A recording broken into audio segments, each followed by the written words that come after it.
Okay, so hi everyone. Welcome to the Q&A for today. I am going to talk about exemptions and allowances for 1819.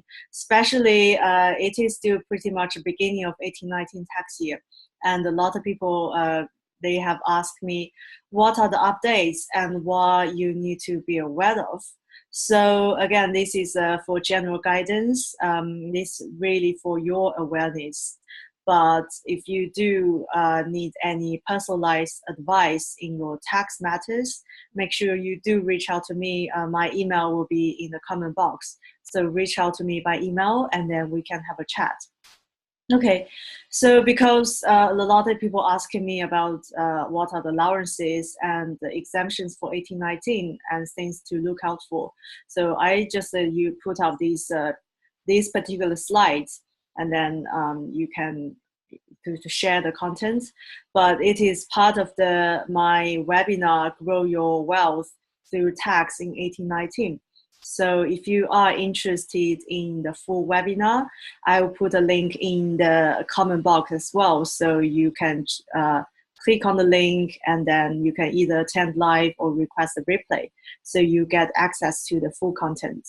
And this is particular for the 1819 tax year. So for 1819, for personal tax wise, there's no very, very significant change in 1819. So, but some numbers worth being aware of is, first of all, your personal allowance is 11,850. So that's, again, a lot of people asking how much, what are the maximum amounts you don't have to pay tax, especially when you are the director-only company and you're considering taking tax-efficient salary, and that's a number you need to work around. But again, it's still over 100K, your personal allowance start to decrease. That is on a taper fashion. And when your income reach 123,700, and then your personal allowance will be gone completely. So that's something you need to be aware of. So make sure you do watch out for the personal allowance, especially when you have an income over 100K. And for 1819 tax year, tax-free dividend is at 2,000. That is actually decreased from 1718. Previous tax year was 5,000, but this tax year is 2,000. Of course, it's decreased, but then for the tax reason, anything about that, if the additional dividends still fall under basic tax threshold, so that's only 7.5% tax. So that's, if you are, in particular, if you run a limited company and take salary and dividends, and, sometimes it's taking dividends, top up, have a relatively lower salary and high dividends do more tax efficient. But again, I think of different, like each individual, your situation will be different. Make sure you do seek for proper advice on that. And if you're a homeowner and if you rent out a room, a spare room of your home, and if you charge a rent up to 7,500, that is tax-free. That means you don't have to report anything. But if that's above that, what you can do is say if you charge 10,000 for the year, and you can just use that 7,500 relief as if it is expenses. Of course, you can either record the actual expenses, or you can just use it simplified method, that is 7,500, and whichever is beneficial for you. So at the end of the day, you want to work out what is cheaper for you, what is more tax efficient for you. So that is rent out a spare room. And again, that's ad hoc income, especially I work with a lot of doctors. They might have do the normal job, they have some locum work, or some of them do some ad hoc medical legal work. Maybe they earn about £500 a year. And in that case, that fall under the exemption, that is £1,000 exemption. So it's like you don't have to report that if you don't want to, or if that's more beneficial for you not to report that. So that's the exemption. But again, this exemption works very similarly to that rent out a spare room. So if that's just above £1,000, say if you earn 1,500, you can just say the gross income is 1,500 and 1,000 is expenses, and then you only pay tax on that 500. So you can do that as well. And again, capital gains allowance, the annual exemption for this year is 11,700. So that's in particular a lot of landlords, buy-to-let landlords, you want to work out if you are looking to sell the property and you want to work out the capital gain, whether or not you are making more or you need to pay the capital gain. So that's a number you need to be aware of. So this is regarding the landlord or the buy-to-let. It's not on the slides, but I can just briefly mention, again, from previous tax year, the mortgage interest relief has been restricted. And from 1819, it is restricted even more. So if you are the higher rate taxpayer, and in addition you have a buy-to-let property, it is important to be aware what are the amount of tax increase. So even if you do nothing about that, even if you're happy with having the income and then have your buy-to-let property, you're happy to pay the additional tax, it's important to be aware of what are the additional tax. But some of the buy-to-let landlords, because of the tax relief restriction, they want to sell the property. So that's why they want to look at the capital gains tax, and annual exemption is 11,700. So the other thing about landlords, of course, you can have various ways to mitigate buy-to-let tax. Again, that's a whole new topic. Things like you might be able to share the ownership with your spouse, so you can even out the tax relief, or you can say transfer them into the limited company. So there are various ways to do it. But again, this is for the sake of this Q&A, we are not going to get into too much details. But if you do have want to discuss any tax implication or get advice on that, which is relevant for your particular situation, make sure you do reach out to me personally. I have my email in the comment box, so do reach out to me. Okay, so the other one thing for the buy-to-let landlords, in particular for these who want to sell the properties, you might be interested in knowing something about tax-efficient investments. Of course, even if you are having the buy-to-let, keeping the buy-to-let, there are things you can do, like utilize these tax-efficient investments. You are able to reduce the tax bill significantly. Again, this is to go through what are the options out there, what are available. But when it comes to implement, make sure you do seek for proper financial advice. I don't personally do financial advice, but if you are looking for that, I am able to make a recommendation. So again, shoot me an email if you're interested in the financial advice. But then just to give a guidance, first of all, you can contribute to your pension. Again, that's like whenever you contribute every £80, you contribute to your pension pot, the taxman make it bigger, top out £20. So your pension pot actually becomes bigger.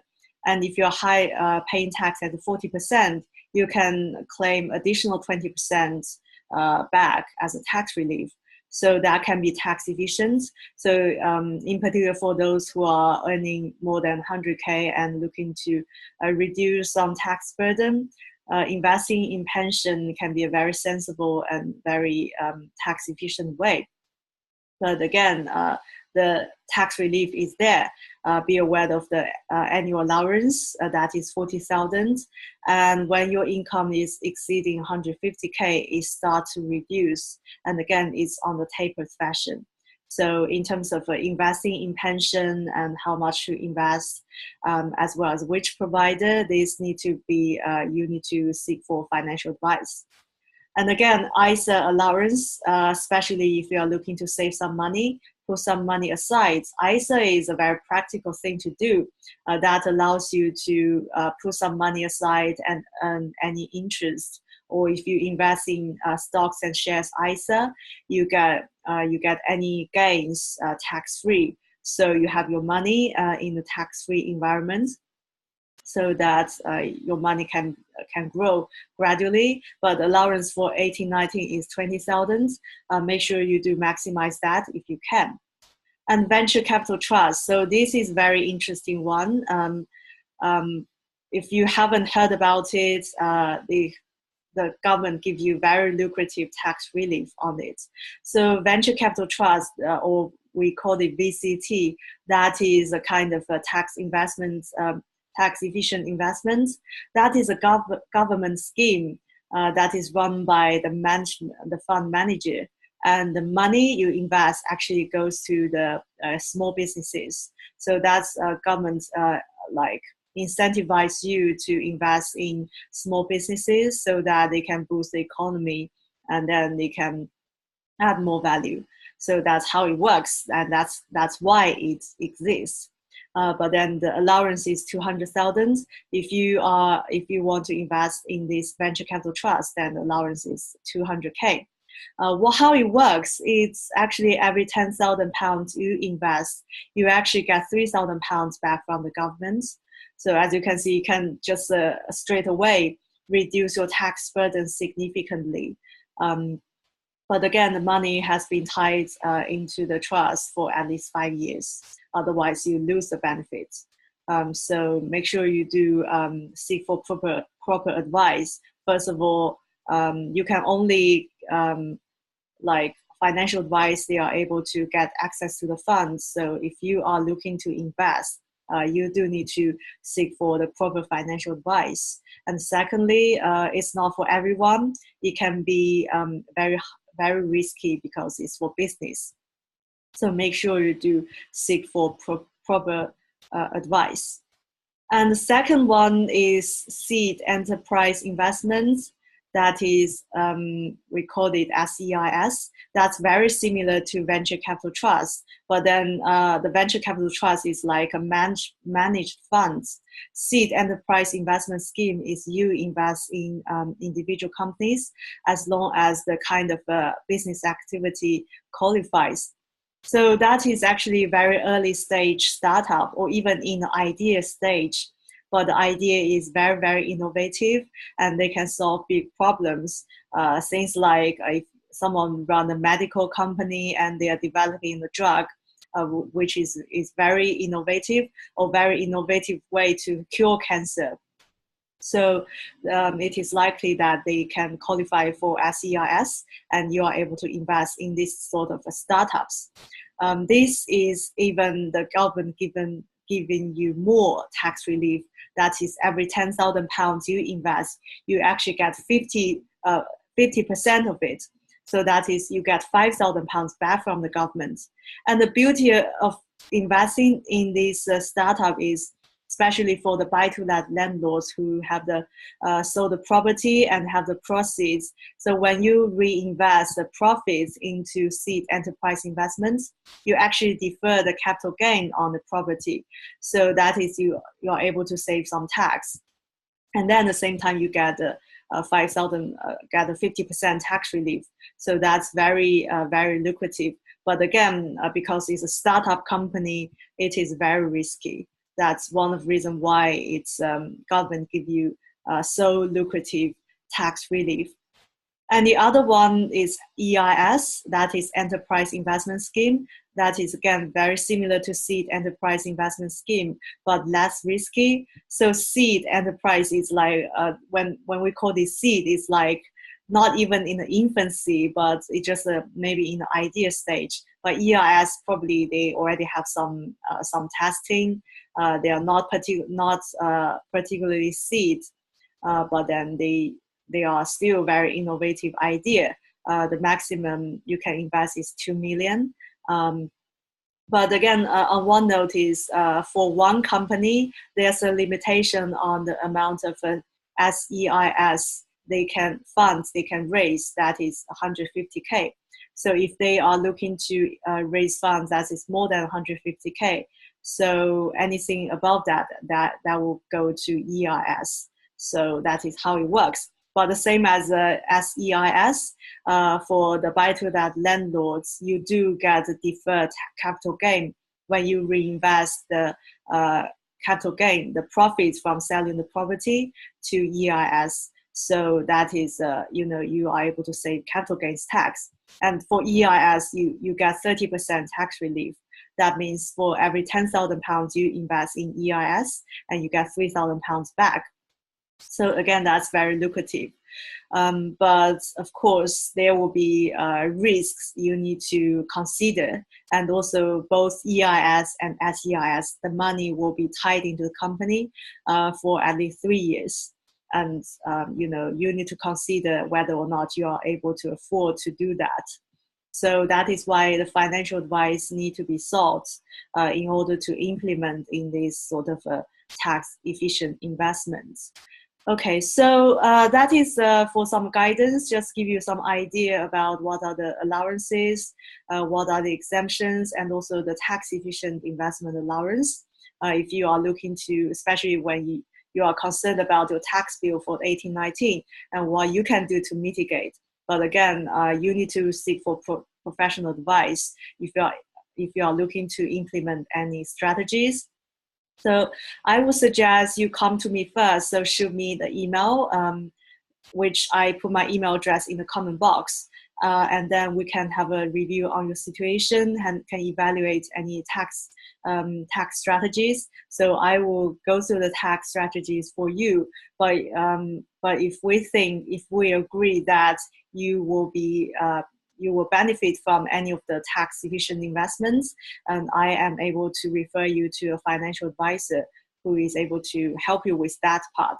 So by all means, if you do have any further questions on this topic or any part of the tax topic at all, so make sure you do reach out to me and we can have a chat and see how I can help you. Okay, so yes, that is for today. I hope you find this one useful. And again, this is one of the slides in my webinar, Grow Your Wealth Through Tax in 18-19. So in the full webinar, I will go deeper, which is I will have an illustration on all this, have a case study on this. And also I will talk about the basics, the universal law of tax. So that's even more important for you to be aware how it works. It's like in any sort of tax environment, how you behave or what you can do to mitigate tax legally. It's not just to say everything do it for you, but it's enough for you to be aware about the universal rule of tax. And then we talk about allowances and investments. And then we also talk about the ways to boost your income in 18-19.